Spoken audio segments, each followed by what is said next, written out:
You ever have a day when a kid says something so raw, so honest, it splits your heart wide open? That's how it started for me. A winter afternoon, snowflakes drifting from a gray sky, my mind 1,000 miles away.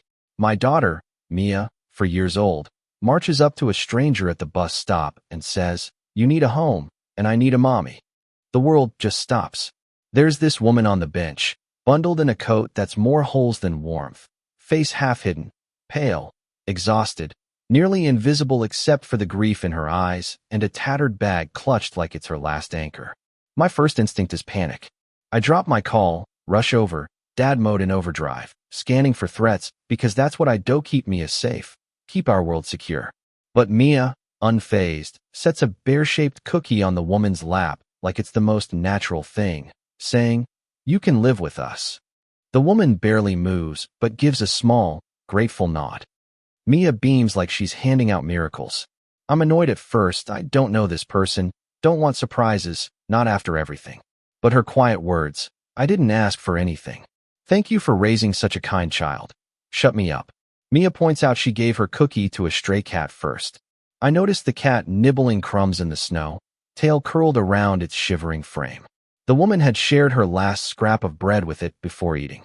That hits me hard, in a way I don't want to admit. I take Mia's hand to leave, but the woman tries to stand, legs giving out. She collapses, hits the bus stop post, crumples on the ice. Mia screams. I run back, kneel beside her, fingers on her neck, weak pulse, fever raging under frozen skin, shallow breaths, scraped hand. She's sicker than I realized, and no one's around. Maybe I should have called for help and walked away. But sometimes you move before you think. I scoop her up, she weighs nothing in. We hurry home through the snow, Mia's hand in mine, her eyes full of hope and worry, whispering, "She's our home now, Daddy." I nod, keep moving. Inside, the fireplace hums, cinnamon and cedar in the air. The woman, Nora, I'd learn later, sleeps for hours on the couch, face turned to the flames, coat folded at her feet, blanket pulled tight. Mia stays close, coloring pictures of 3 stick figures holding hands, one tall, one small, one with a scribbled brown ponytail. She writes our home. Seeing it makes my chest ache, like maybe we've both been lonelier than I admitted. When Nora wakes, it's all cautious politeness, thanks for helping, no imposition, ready to leave.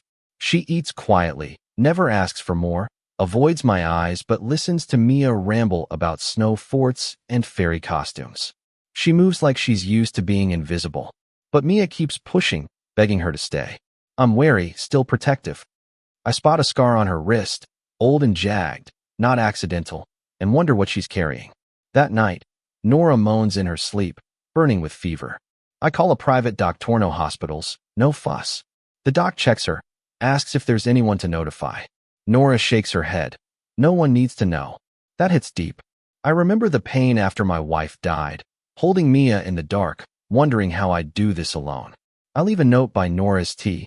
You're not invisible. In the morning, her lips tremble as she reads it, and I know it means more than she'll say. Days pass. She gets stronger, helps in the kitchen, makes soup from scraps that tastes so much like my wife's it nearly floors me. She's no ghost anymore, her presence warms the house. Mia's glued to her, learning to sketch, baking cookies, making this place alive again.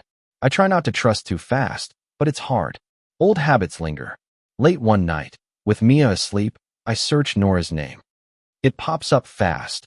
A promising art student accused of stealing designs, her face splashed online, reputation ruined. Not convicted, but the internet doesn't care. The story alone destroys. I confront her. She doesn't flinch. I didn't do it. They needed a scapegoat. She talks of sponsors bailing, rent spiking, friends vanishing, a trusted partner emptying her account. She expects me to kick her out. Part of me wants to not because I think she's guilty, but because trusting again scares me. For Mia, for me. She packs, ready to go.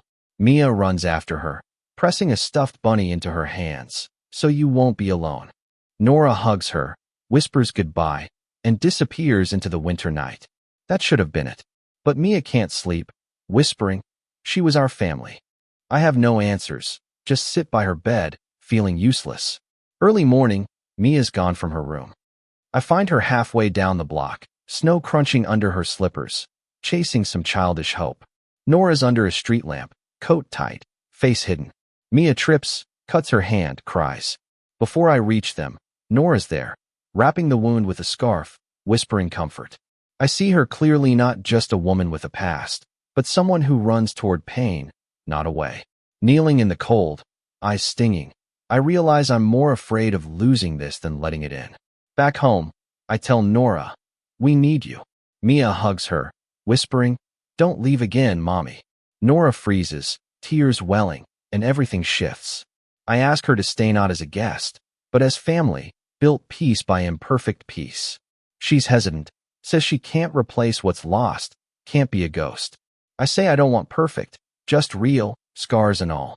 She wants to believe, but fear wins. She leaves again, quieter, her absence echoing. Days drag in a haze. Mia misses her.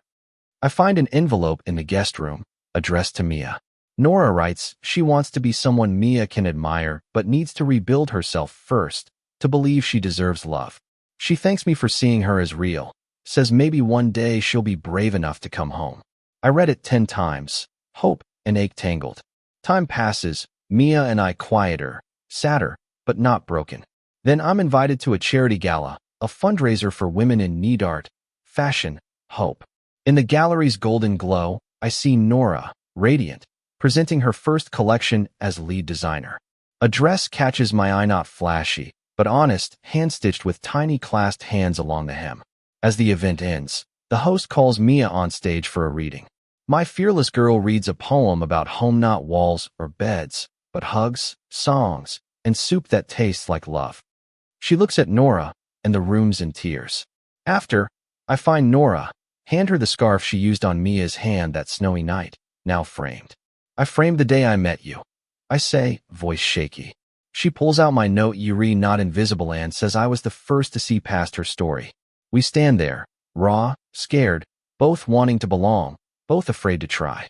She whispers, "I think I'd like to come home." Mia throws her arms around her, laughter bubbling, applause rising, not for fashion or charity, but for a family found, a second chance seized.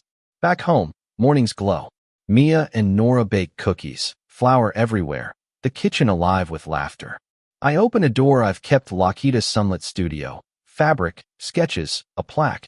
Nora's tomorrow, a place to begin. She cries, touches everything with reverence. For the first time in years, I feel whole. We're not perfect, scars and alum, man broken by loss, a woman stitched from heartbreak, a girl who believed in family first. Together, we've built something no storm can shake, a haven, a messy, stubborn, beautiful life. Family isn't just blood or law, it's the hands that hold you when you're lost, the people who stay. So, do you believe in second chances? What would you do if a stranger needed a home in a snowstorm? Or if a child's words cracked your heart open? Share below. Is forgiveness the key to justice? Or do some wounds need time before we open the door? I'm listening.